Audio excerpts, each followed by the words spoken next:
أيوة، أنا اللي وزعت كل أموالي وأملاكي على الفقراء والمحتاجين، وحرمت ولادي من الفلوس والعيشة المرتاحة. يمكن تستغربوا من كلامي. معقولة في أم تحرم ولادها وتوزع مالهم قدام عينيهم؟ لو سمعتوا قصتي للآخر هتعرفوا أنا ليه عملت كده. الحكاية بدأت يوم ما فتحت الصندوق القديم اللي تحت بير السلم. كان هو الحاجة الوحيدة الباقية من ريحة كامل جوزي.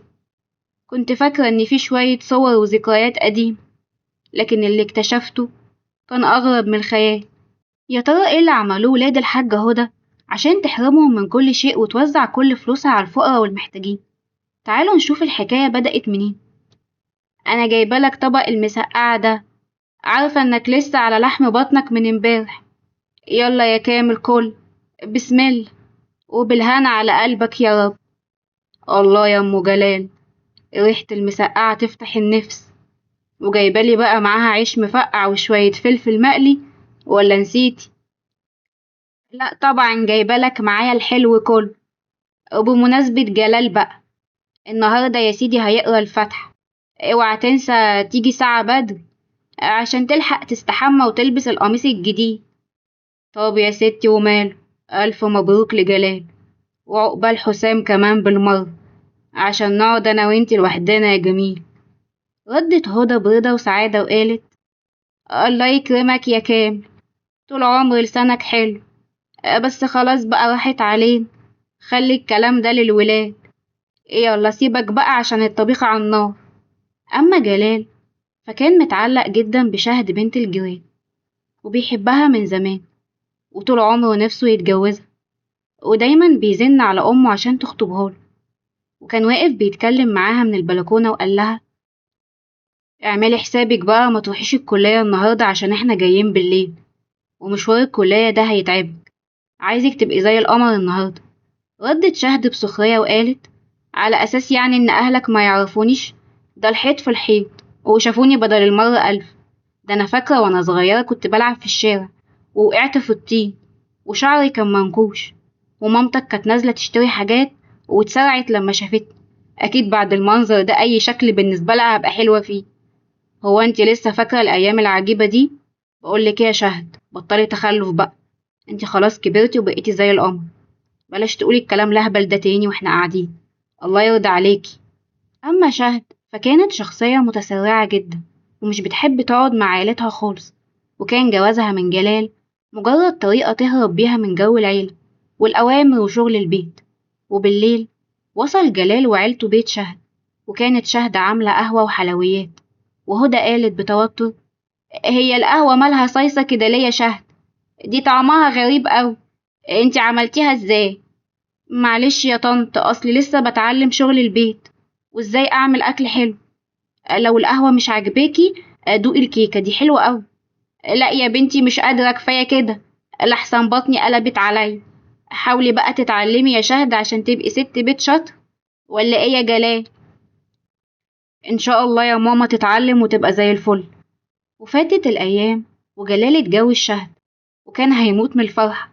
بس شهد كانت كسلانة جدا، وسايبة البيت يضرب يقلب، وبتنام لحد العصر.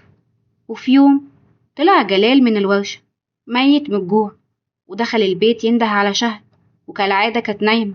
وقال لها بغضب: هو انتي لسه نايمة لحد دلوقتي؟ فين الغدا؟ انا مكلتش من الصبح. هو انا كل يوم هروح اتغدى عند امي؟ امال انتي لازمتك ايه في البيت؟ ردت شهد بخوف وقالت: معلش يا جلال، اصلي تعبانة قوي وما قدرتش اعمل اكل النهاردة. ما تيجي ننزل ناكل عند حماتي؟ وهي يعني هتقول لنا لأ؟ انا نفسي افهم انت جايبة البجاحة دي كلها منين. هي امي دي شغالة عندنا وهتكفي على كل دول؟ وبعدين انت ناسية ان اخويا لسه ما اتجوزش وما ينفعش تظهري قدامه كده كل شوية. خلاص هقوم اعمل شوية جبنة ومخلل لحد ما نطلب اكل بالليل. هو انت متجوزة وزير كل شوية نطلب اكل؟ الفلوس ما بقتش مقضية اكل جاهز كل يوم. امسكي ايدك شوية يا شهد بقى، عاوزين نحوش قرشين للزمن. اما حسام فكان طالب في السنة الأخيرة في معهد إلكترونيات، وشاطر جدا في تجميع الأجهزة، وده خلاه يقدر يفتح محل أجهزة وياخد توكيل معتمد. ورغم شطارته إلا إنه كان كسول جدا ومهمل. أما عبلة فكانت زميلته في المعهد وبتقف معاه في المحل وبيعتمد عليها في إدارة كل شيء. وفي يوم كانوا بيتكلموا مع بعض في الشغل، وعبلة قالت: أنا فاتحة المحل من 4 ساعات وإنت لسه جاي دلوقتي؟ هو إحنا مش اتكلمنا 1000 مرة في موضوع التأخير ده؟ مش هينفع كده يا حسام. في إيه يا عبلة؟ ما المحل ماشي كويس وبيجيب فلوس، يعني تأخيري مش هيوقف الدنيا يعني. وبعدين ما أنا بحاسبك على الساعات الزيادة اللي بتقفي فيها. ردت عبلة بغضب وقالت: فلوس إيه اللي المحل بيطلعها؟ انت عارف محل زي ده المفروض يطلع كام؟ ده محل في وسط البلد وفيه بضاعة مفيش اختها في السوق. ده غير ان انت يا حسام ايدك تتلف في حرير. وبصراحة انت مش عارف قيمة نفسك ولا مقدر حجم قدراتك، واهمالك وتضييعك للوقت هو سبب تأخيرنا. بص بقى يا عبلة، هو ده نظامي. انا ما اقدرش اشتغل اكتر من كده، والا ما اقدرش اركز. لازم انام 15 ساعة في اليوم واقوم براحتي وانام براحتي. وبالنسبة لمعاملتك الوحشة للزباين، انا ملاحظة يا حسام انك بتتنك على الناس وطريقتك مش لطيفة. والمحل اللي جنبنا أخد كل الزباين اللي كانوا متعودين يجوا المحل عندنا على طول. والله اللي مش عاجبه ما يجيش. بقولك ايه يا عبلة، انزلي من على وداني. أنا النهاردة بالليل هبقى مشغول عشان أمي عازمة أخويا على العشاء. اه صحيح، ماما عازماكي. ما تنسيش بقى تبقي تيجي. أما في بيت هدى، فكانت قاعدة مع جوزها بيشربوا شاي، وجوزها قال: هو حسام أخيرا نزل المحل بتاعه؟ أنا معرفش الواد ده طالع لمين، كل يوم تأخير وعطلة. مش المحل برضه أولى بكل الوقت ده؟ ردت هدى وقالت: بكرة يتعدل لما يتجوز ويتحمل المسؤولية ويبقى في رقبته عيل ولا 2. بمناسبة الجواز بقى، ايه رأيك في البت عبلة زميلته؟ وهي عبلة هترضى بيه؟ دي بنت ممتازة، بنت ذكية ونشيطة، ولولا وقفتها معاه في المحل كان زمانه خسر وقفل. بكرة تزهق منه وتسيبه.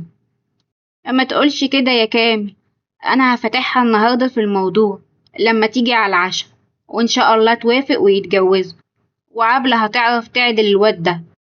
رد كامل بحزن وقال: ما تتعبيش نفسك يا هدى، اللي عاوز يتعدل بيتعدل لوحده، ولو جبتيله 1000 واحدة هيفضل معوج. ذنبها ايه بنت الناس نبليها بابننا الخايب؟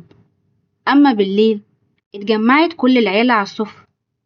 اما عبلة فكانت حاسة ان هدى بتلمح لها على جوازها من حسام. وبعد العشاء هدى حضرت الشاي والحلويات وقالت: ايه رأيك بقى يا عبلة في لمة العيلة؟ انتي خلاص بقيتي واحدة مننا. ربنا يعلم انا بحبك قد ايه. ربنا يبعتلك ابن الحلال اللي يعرف قيمتك. شكرا يا طنط، ده من ذوقك والله.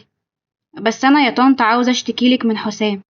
دايما بيتأخر وبيسيب المحل كتير قوي، ومعاملته وحشة جدا للزباين. معلش يا بنتي، بكرة حاله ينصلح لما يتجوز بنت الحلال، وبصراحة بقى مش هنلاقي احسن منك. ها، ايه رأيك بقى يا عبلة؟ ردت عبلة بتوتر وقالت: بس انتي فاجئتيني يا طنط بموضوع الجواز ده، انا لسه مش مستعد. عامة يا عبلة خدي وقتك وفكري، احنا مش مستعجلين، وكده كده حسام لسه قدامه شوية ويجهز. وفاتت الأيام ومر حوالي 3 سنين، وكل شيء اتغير في حياة الحاجة هدى. جوزها كامل اتوفى، وابنها حسام اتجوز عبلة، وابنها جلال خلف سلمى ومنى، وكل واحد اتشغل في حياته. وفي يوم نزل جلال يقعد مع والدته يشرب معاها القهوة ويتكلم معاها في حياته اللي كلها تعب ومشاكل. وجلال قال: أنا خلاص يا أمي ما بقتش قادر أستحمل شهد وطريقتها. دي إنسانة مسرفة جدا وغير مسؤولة، ودايما البيت يضرب يقلب، ورامية العيال لأمها تربيهم. أنا خلاص ما بقتش عارف أعمل معاها إيه. أنت يا ابني اللي اخترتها وصممت عليها. شهد طول عمرها بنت متعبة ومش بتاعت مسؤولية، ولا ينفع تفتح بيت، وأنا قلتلك الكلام ده قبل كده. طب أعمل إيه دلوقتي؟ أنا مش قادر على المصاريف، وخلاص خلفت منها بنتين ما بقاش ينفع أطلقها. أنا بقول يا ماما، إيه رأيك نبيع البيت ده؟ هيجيب لنا مبلغ كبير، ونأجر شقق أنا وحسام، وإنتي نشوفلك شقة جنبنا. البيت غالي أوي وفلوسه تعمل لنا مشاريع كبيرة ونقب على وش الدنيا. ردت هدى بحزن وقالت: أنا مش ممكن أبيع البيت اللي عشت فيه مع أبوك عمري كله، ولا أتخلى عن ذكرياتي معاه، وبعدين حد يبيع البيت الملك ويسكن في إيجار؟ يا ماما أنا محتاج فلوس، وزي ما انتي عارفة حسام زي حالاتي، والمحل بتاعه يدوب معيشه، وعبلة بتشتكي طول الوقت من قلة الفلوس. وفجأة وهما بيتكلموا رن جرس الباب، ونزلت عبلة وحسام وشهد مرات جلال، وقعدوا كلهم في الصالون.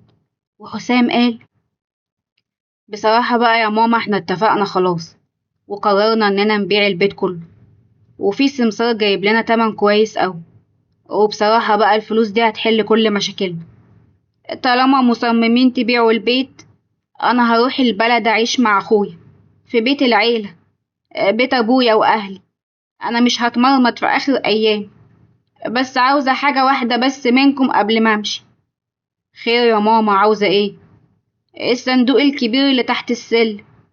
الصندوق ده بتاع ابوك الله يرحمه، وفيه كل صوركم ومناسبات اعياد الميلاد ورحلات المدرسة، في ذكرياتي كلها مع ابوك. رد حسام بسخرية وقال: يعني انت يا ماما هتسيبلنا حقك في البيت، وعاوزة الصندوق القديم اللي تحت السلم؟ خديه يا ماما ما يغلاش عليكي. ردت هدى بحسرة قلب وقالت: من فات قديم وتاه يا ابني. وفعلا ركبت هدى أول قطر وطلعت على البلد، بعد ما أخدت الصندوق القديم معاها وهي دموعها على خدها، بس بعد ما خسرت ولادها وبيتها وقبلهم جوزها. أما جلال وحسام كانوا قاعدين عند المحامي مع المشتري اللي هيخلص في البيت ويديهم الملايين اللي هتحل كل مشاكلهم. لكن فجأة المحامي قال الكلام اللي صدمهم كلهم: البيت اللي انتوا عاوزين تبيعوه ده بيت مشاع، وقف يعني، ومش بتاعكم. أبوكم الله يرحمه كان قاعد فيه بحكم إنه وريث من ضمن 1000 وريث تاني، وعشان كده ما تقدروش تبيعوه، تقدروا تسكنوا فيه بس. رد جلال بعصبية وقال: انت بتقول ايه يا أستاذ؟ دي مصيبة، دي كارثة، وازاي أبويا ما يقولناش حاجة زي دي قبل ما يموت؟ أبوكم كان راجل غني جدا وعنده أملاك كتير، لكن البيت ده تحديدا مش من ضمن أملاكه، وحتى العقود اللي معاكم عقود غير موثقة لا تثبت ملكية البيت. استنى بس يا أستاذ شوقي الله يرضى عنك، انت بتقول إن البيت ده مش بتاعنا ومش ملكنا، لكن بتقول إن أبويا عنده أملاك تانية. طب هي فين؟ أنا عندي هنا في المكتب صور من الورق وعقود الملكية لكل شيء بيمتلكه أبوكم، لكن الأصول كانت مع المرحوم كامل، أكيد هتلاقوها في البيت. وبالفعل جلال وحسام قلبوا البيت كله على الأوراق وعقود الملكية عشان يقدروا يتصرفوا في أملاك أبوه، لكن للأسف ملقيوش أي حاجة. أما الحاجة هدى وصلت البلد عند أهل أبوها، واستقبلوها أحسن استقبال، وفرشولها أوضة خاصة بيها، وخالها قال لها: لو ما شالتكيش الأرض نشيلك جوا عنينا، هو الضفر يا بنتي يطلع من اللحم؟ ردت هدى والدموع مغرقة عينيها: أيوة يا خالي، أهلك لا تهلك، بس أعمل إيه؟ خيبتي محدش خابها يا خالي، ولادي رموني بعد ما ضيعت عمري عليهم. وبعدها دخلت هدى أوضتها عشان ترتاح من السفر، ولما قعدت على السرير قالت تفتح الصندوق تستعيد ذكرياتها وتعيش أجمل لحظات حياتها مرة تانية.